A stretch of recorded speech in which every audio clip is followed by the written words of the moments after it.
America stood still. The Republican National Convention, a spectacle of red, white, and blue, was shrouded in an eerie silence. Just days ago, the unthinkable occurred. An attempt on the life of former President Donald J. Trump. The nation watched, horrified, as the news unfolded. The air crackled with uncertainty. Would he appear? Could he continue? The weight of the moment pressed down on every shoulder in the room. The attack in Pennsylvania sent shockwaves through the country. A nation already teetering on the edge of division found itself staring into the abyss. The man who had become a lightning rod for controversy, the man who had divided families and dominated news cycles, was now a symbol of something far more profound. He was a survivor. The lights dimmed. A hush fell over the crowd.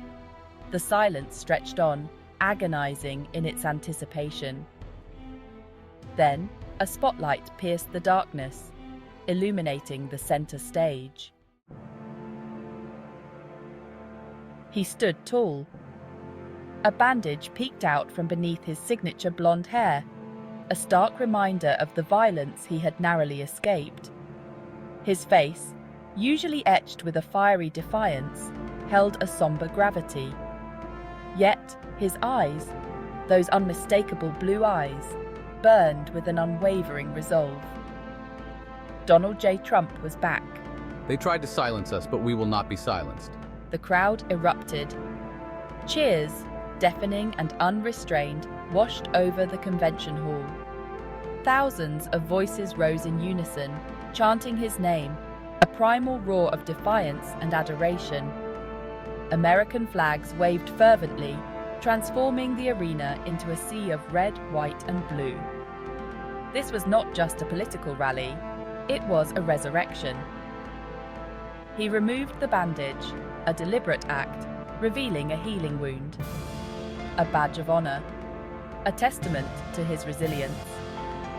The crowd roared its approval. The fight was far from over. It had just begun. Among the sea of supporters, familiar faces stood out. Mike Pence, his face etched with concern, offered a solemn nod of support. Ted Cruz, a former rival turned staunch ally, clapped fiercely, a hint of admiration in his eyes. And then there was Melania, her usually stoic demeanor softened by a visible concern. This was not just about politics.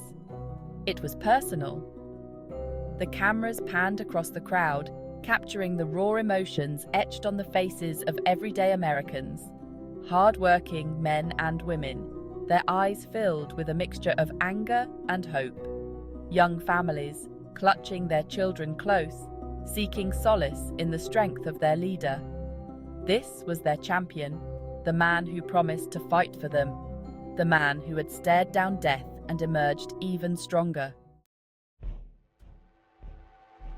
A nation divided. The assassination attempt had ripped open the already gaping wounds of a divided nation. On one side, there was outrage, condemnation of the violence, and calls for unity.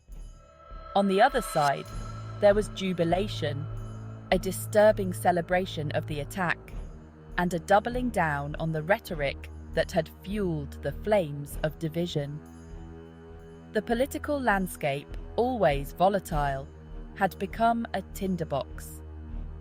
The attempt on Trump's life served as a stark reminder of the fragility of democracy and the very real dangers of unchecked extremism. The question now was, would America rise to the challenge, or would it succumb to the forces tearing it apart? The road ahead was uncertain. The assassination attempt had irrevocably altered the course of the election. Trump, now more than ever, was a martyr, a symbol of defiance against an unseen enemy. His message of strength and resilience resonated deeply with his base, further solidifying their loyalty. The question was, Would this newfound sympathy translate into broader support? Would it be enough to bridge the divides that had come to define American society?